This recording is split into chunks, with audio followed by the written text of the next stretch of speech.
one of the phenylalanine sequences in the signal completely abrogates binding to mu4. So this is a real interaction. Now, the fact that it's real doesn't mean that it's not artifactual.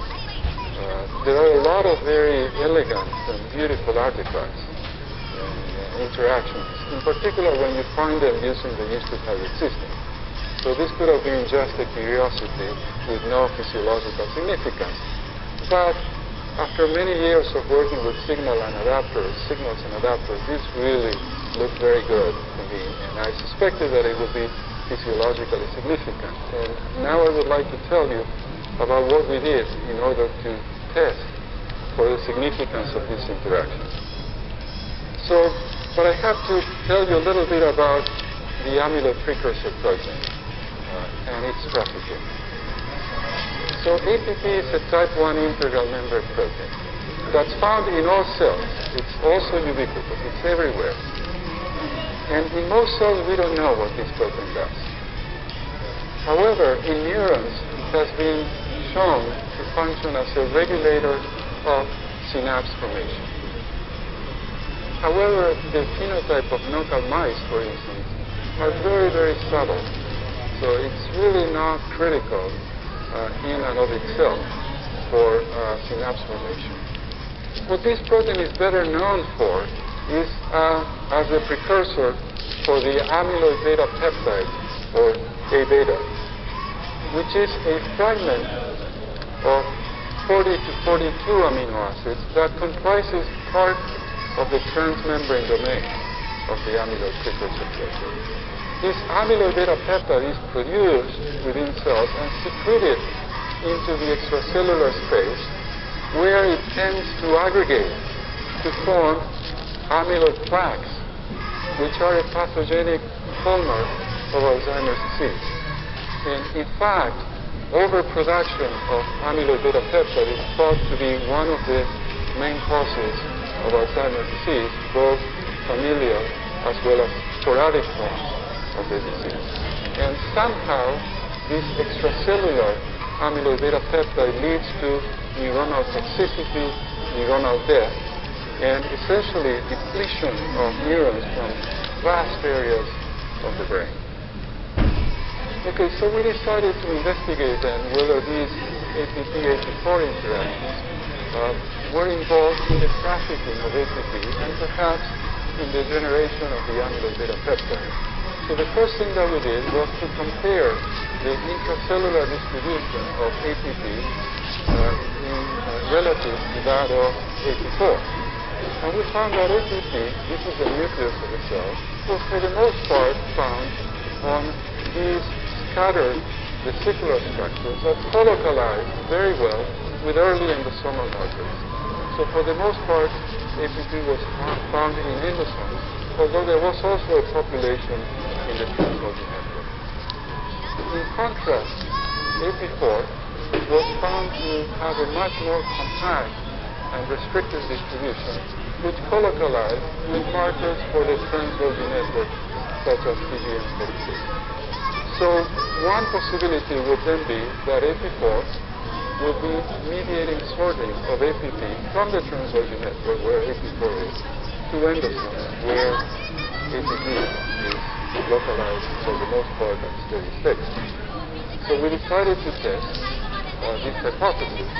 So what we did was to mutate the FFP part of the sequence of the signal to AAA, and then compare the distribution of this mutant protein to that of the wild type protein. And we found that this mutation of the signal resulted in a shift in the distribution of APP from endosome to the transloading network. So much more compact.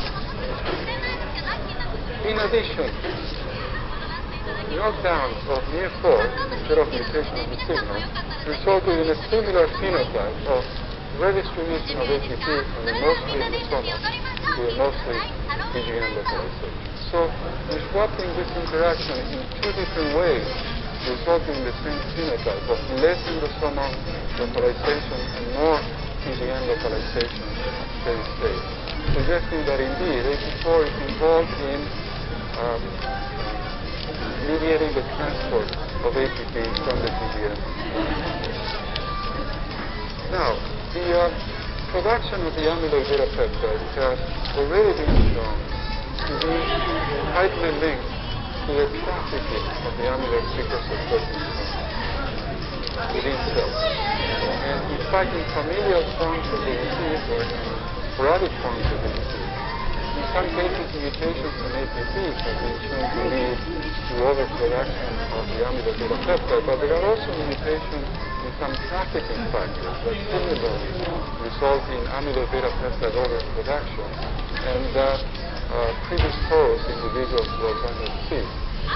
So we thought that then this relocalization of ATP by disruption of the interaction with ATP would have consequences to the production of the amyloid beta peptide. So I need to explain to you how the amyloid beta peptide is processed catalytically, how ATP is processed catalytically to the amyloid beta peptide, how this relates to the trafficking of the molecule. So ATP is a type 1 integral member protein, but unlike some of your favorite proteins, receptors, transporters of these tissue molecules that live much of their life within the cell as a transmembrane protein, as an intact protein, this is a protein that is made to be destroyed by catalytic processing. So at any given time, there is relatively little full-length ATP within cells because much of it is being very rapidly proteolized by two pathways that are known as the non-amyloidogenic pathway and the amyloidogenic pathway.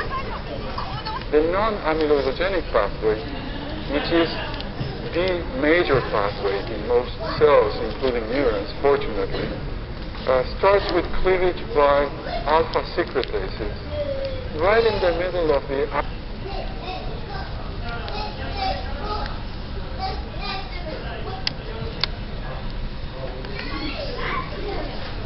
very important role in recruiting many different enzymatic activities. The important part in this part of the talk would be that these heterochromatin platforms actually can be modified in response to developmental or environmental signals. And I'll show you one example where we can show that these platforms can be modified in response to nutrition. Then I'll shift focus and talk about some of the more recent work in the lab where we're showing that RNAi is not the only way to target heterochromatin. In fact, heterochromatin can be targeted in an RNAi-independent manner via mechanisms which also require whole-2 transcription. And in the final part of my talk, I'll try to impress upon you the role of these RNAi and heterochromatin factors are not just restricted to repeats and transposons. These factors are widely distributed across the genome and play an important role in stressing aberrant RNAs in other parts of the genome as well. Now, most of the work that we do in my lab is done using Schizosaccharomyces pombe as a model system. And in this slide, I'm showing you distribution of repeats and transposons across the fish and yeast genome as been determined by the good colleague Henry Levin's lab. What I'm showing you here is there are several copies of these full-length TF retrotransposons that are dispersed across genome, but in addition, there are also remnants of retro elements for 279 copies of solo long-terminal repeats that are present across the genome. Now, in addition to these repeats, there are also another class of repeats called WTF repeats. Now, all these repeats that I'm showing you in this slide are actually silenced by a specialized mechanism, and that involves these SEMP-B proteins. Now, SEMP-B proteins, which actually derive from transposases of togo-DNA transposon transposases, bind to these repeat elements and target histone deacetylase activities to silence these elements. but I would not be talking about that word today. What we're talking about is another class of repeats that we refer to as DGDH repeats that are preferentially associated with centromeres, telomeres, and the somatic meeting type locus of Saccharomyces convent.